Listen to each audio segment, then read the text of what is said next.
I was born in one country, raised in another. My father was born in another country.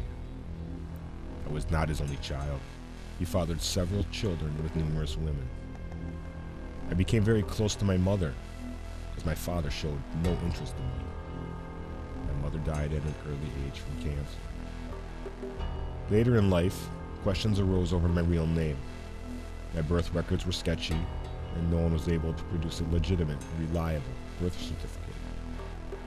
I grew up practicing one faith, but converted to Christianity, as it was widely accepted in my country. But I practiced non-traditional beliefs and didn't follow Christianity, except in the public eye, under scrutiny. I worked and lived among lower-class people as a young adult, disguising myself as someone who really cared about them. That was before I decided it was time to get serious about my life, and I embarked on a new career. I wrote a book about my struggles growing up. It was clear to those who read my memoirs that I had difficulties accepting that my father abandoned me as a child. I became active in local politics in my 30s, then with help behind the scenes, I literally burst onto the scene as a candidate for national office in my 40s. They said I had a golden tongue and could talk anyone into anything. That reinforced my conceit. I had a virtually non-existent resume, little work history, and no experience in leading a single organization.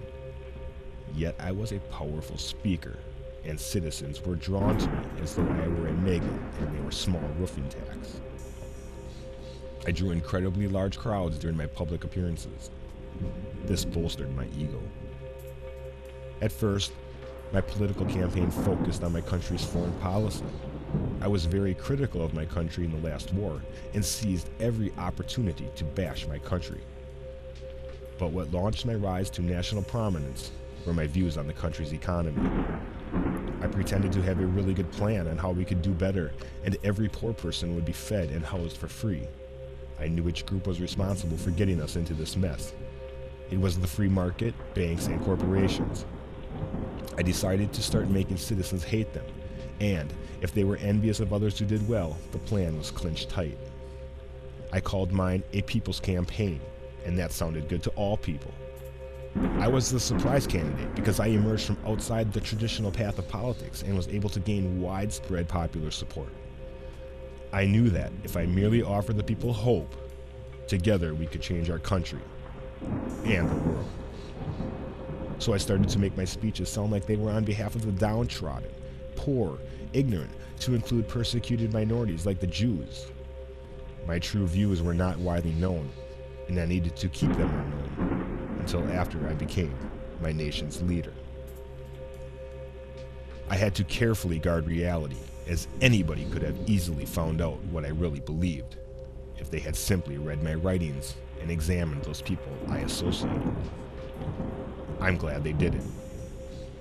Then, I became the most powerful man in the world, and the world eventually learned the truth.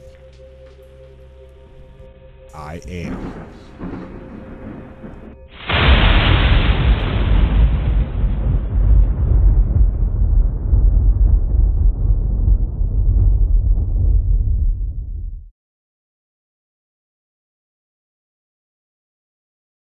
I became the most powerful man in the world, and the world eventually learned the truth.